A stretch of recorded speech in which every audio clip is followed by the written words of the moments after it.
all these names, now what? Today on ICCTV, we're going to talk about how to organize our SOI database in the most effective ways to make sure that we're systematically contacting these people in the proper way.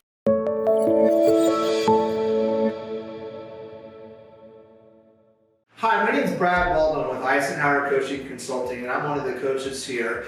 And we work with a lot of our clients on organizing their SOI database. Why? Because it's the foundation of any real estate agent, real estate team, even your real estate brokerages. The database is everything. Without a database and a solid foundation, we can't build it from there. If you like what you see, go ahead and hit that subscribe button. By doing that, we'll make sure that we release free content week after week. If there's a particular topic that you want us to talk about, just comment below on this channel and we'll make sure that we make a video of it. If you want a detailed plan on SOI, we've got a whole course on this with printable materials and videos and modules and things like this, very detailed information. Click the link below and get on our website and sign up for SOI. It's one of our core courses, okay? But let's talk a little bit about organization of the SOI. I have all these names. Who goes where? How often do I contact them? These are common questions.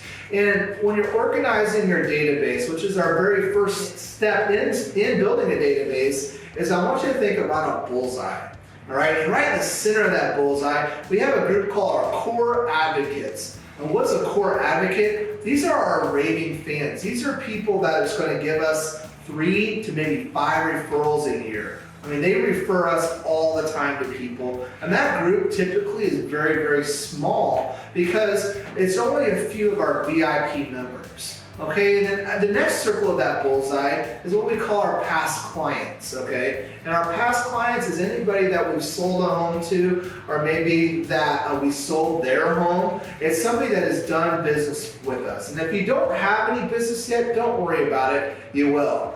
The third circle of that bullseye is what we call our vendors list. And if you ever have gotten on a app called Angie's List, or maybe got on Facebook, I see this all the time, real estate agents put, do you have any recommendations for a plumber? Well, you should be that resource. You should be Angie's List. And if you don't have a strong vendor network, well, we're missing a huge opportunity.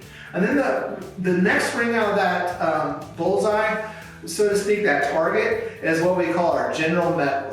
And these are people that we met, we came in contact with. These are people maybe from our church group, maybe it's somebody from the bowling league, maybe it's some of our past friends that we had at our old job, whatever that might be.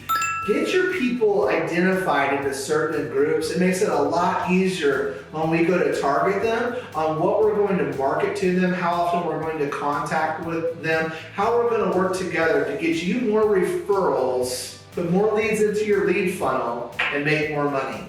Until next week, I'm Brad Baldwin. Live fierce.